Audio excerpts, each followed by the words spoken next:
if anything else that you walk away with from this, all you need to do is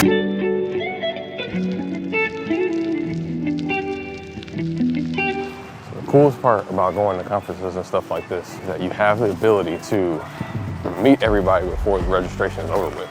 That way you have an idea of who to talk to when the feeding frenzy starts. After the thing is over with, you've already had a discussion with them. Do you think that something in your background as a DJ has helped you been able to cross over for making music for sync licensing? If there is like one skill that I would say, like DJing is about like pleasing the crowd, you know, like I'm not just playing music for me. And it's the same when it comes to sync. Like if I'm creating music for a brief or for that commercial, for example, I have to please the person who's asking me to create that music. And then with like, as there's like multiple layers of like approvals that it'll go through before it's like checked off. So like just reading the crowd kind of like with DJing helps with creating the music for sync licensing and advertising as well. When I was in high school, I got a chance to leave the hood to play at a jazz festival. Host parents for me and a roommate, we had this person. It was the first time I've actually seen somebody with some funds. And so we're getting picked up and he has an Audi. And I was like, this is the fanciest car I think I've ever been in before. And so it's really cool. This is the first time I've actually driven an Audi. I never would own one because it's too expensive to upkeep, but very interesting. I should have had like nameplates for everybody. First row, do we have any media with cameras? We're headed to Slutty Vegan because their food's delicious and it's a healthy choice. But while we're doing that, I'm gonna try to answer some questions because we're bound to get stuck in Atlanta traffic. First question was, how do I start? I'm gonna give you 3 different ways. If you're starting production, what I would suggest is to recreate your favorite songs. That's going to help you learn the DAW. It's also going to help you understand arrangement and all that kind of stuff. Just recreate your favorite song and then try to make it better. Like add things, take things away. No samples, just completely something you make from scratch. Getting into mixing and mastering, again, reference mixes are going to be your best friend. Try to use as few plugins as possible. I learned how to do it through Ozone. I just had the AI mess with it and then understand like, oh, okay, why does this work? What does this knob do? And moving forward from there. Essentially, all you need is EQ, compression, some saturation, and maybe some multiband. Just try to make your mixes as clean as possible and make your mastering easy. And as far as if you're getting involved with sync licensing, the first thing that you should probably do if you're talking about how can I start is go listen to TV. Go listen to TV and find out what the market needs. Music's already been approved and it's screaming at you every day of the week. If you figured out that, I guarantee 75% ahead of everybody else because they don't think about it. Probably already heard like 4 different commercials by the time you get dressed for work and head out to the car. Like, it's pretty insane. So just pay attention, stop and listen. Don't skip your YouTube ad videos because someone paid for that music. So I come back upstairs to actually finish printing the stems because I'm on a backup computer and circle of death here, it still won't load. It's been literally 30 minutes since I started this process. I went downstairs to try to network a little bit and just nothing. This is absolutely insane. So I think what I'm gonna try to do, I'm gonna go back downstairs and do a little bit more and check back on this because there's a hard deadline for these stems today. And yes, I can totally see this becoming a problem. Oh man, See ya. Got everybody in the house. Yeah, for sure, nice. for sure. Is there anything else you need help with, extra set of hands? You told me the banner's coming soon, so we might need some. Banners are nightmares, man. Like, I tried to cut through this with a butter. It's dull. Look what happens I'm done. Oh man. let's mess with the assembly. Collaboration and sync is everything. Literally can't do it without anybody. There's no I in this business or team at all. It's like mandatory. So The other thing that's really nice about collaboration is that if you're new to the sync space, it's really great to collaborate with someone that's already in it. That's way easier than shooting cold emails to people that don't know you.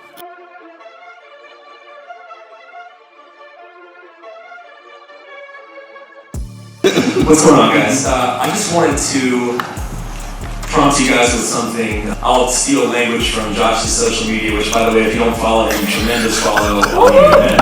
Very learned, and will give you some genuine knowledge at every level of the industry. But can you describe for these people some of the difference, whether it's production, arranging, songcraft, lyric writing, of making music for brands versus music for fans? I do think that in sync there may be some traditional, I guess, guidelines if you're quote unquote creating forcing, you know, things should have a stinger, should be more generic, kind of things that are like, you know, like I said, I guess more guidelines. Because I do a lot of stuff in the commercial release end, I kind of take those guidelines into consideration, but I don't like to just create music, quote unquote, for sync either. I have a collection of 12 briefs for this conference that they were generous enough to share with me. This one says it needs a lot of hip hop, contemporary / current stuff that you would find on Rap Caviar and playlists like that. And it also says lyrics need to be English only and tracks must, in big bold letters, be sample free, no melodic samples, and or loops from Splice. Male or female vocals. So I have a few that could work. We have this one. Probably a bit loud. This could possibly be used on television. And then I got a couple other ones for that brief. The best thing to do is to give your music supervisor options. So that's what I'm doing. So how can I find the best sync catalog for my song? I would probably advise for you to have more than one, first and foremost, because one song is not going to cut it. Most times, sync reps deal with music in bulk, first thing. Second thing, as far as with trying to find the best sync catalog, when you go through a sync rep's website, find out what kind of placements they're getting and what kind of music they're placing frequently. If it's something that's of your style, then guess what? You'll probably end up getting sync. For me, as far as like find a balance between making it similar to the reference but still being like creative in your own right, I would say actually like we'll have the reference track pulled up and like I'll like decide like, okay, like this is like this BPM. So sometimes they'll be specific. We already cut the picture to this song, so we need the BPM to be the same. But let me go over here and just make that BPM. And then I'll just catch the vibe, like, okay, like what are the drums doing? Like maybe I should stick to a similar kick pattern, but I'll do something completely different with the melody. Find the balance between like, you know, like writing for the reference, but also being creative. Okay. I have some classmates like, I don't think you should do it. Like, I'm like, bro, you don't know how important this is to me. I have notes and everything about your videos. Awesome. And it's just like, it's just a pleasure to meet you. No, likewise, man. You sure? It's just a pleasure to meet you. That means so much, man. Anything that I ask you, I've already watched you say it. You know? Yeah. The work that you're doing right now, that's all you. Yes, sir. And yeah, man, don't continue grinding. I mean, like that's all it is. Because after you figured out or mastered from getting your imagination to the DAW to what other people can hear, like you got it. So like all you need to do is just make more of it. Volume game. Okay. If anything else that you walk away with from this, volume. Yes, sir. Okay. So in most contracts, when it comes to sync reps and music licenses, I don't know if you guys have noticed this, but there's no producer or beat maker on those legal contracts. You're a songwriter, period, point blank, which means that if you had any type of ownership or influence on that song's creation, 9 times out of 10, that means that you are a songwriter, you deserve some type of piece of that. Have you guys seen anything similar to? That's spot on. I mean, I have a lot to say about this topic, but I will. Composer, definitely. Problem, Thank no you problem. for your videos. When I moved to the US from Italy, a lot of people say, no, you have to follow these guys. Nice. Let me follow these guys. Cool. And you helped a lot. But if I understood correctly, you do, it's not course, but you do one-on-one, right? Yeah, we do one-on-ones. We have a private community and we teach courses and all that kind of stuff too. I can send to you an email to your team and, and I can schedule time to talk with you.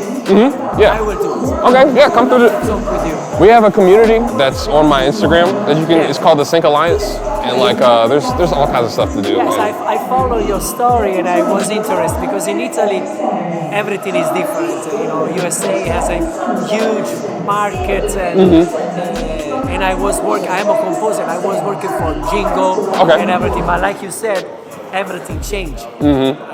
Every 3 months, like the taste changes. And I'm working with a few agencies in New York, but they pay me to do the demo. The demo freeze? That's nice. Those are rare. But people say that I'm lucky because usually they don't. I did a test and they say, okay, we can work together. You're good on this, and let's do that. but I want to, you know, grow my Expand what you're capable of and I getting want to into. understand better how can I move my step here in US. Because it's different. It's very different market. It's really important to mentally prepare yourself when you're sending in a brief. Move on to the next one. Just move on to the next one. Don't worry about it. If like he was saying, if it's meant to be, it'll happen. As long as you're following instructions. So one thing I'll add on that really quick is it's a very hurry up and wait game.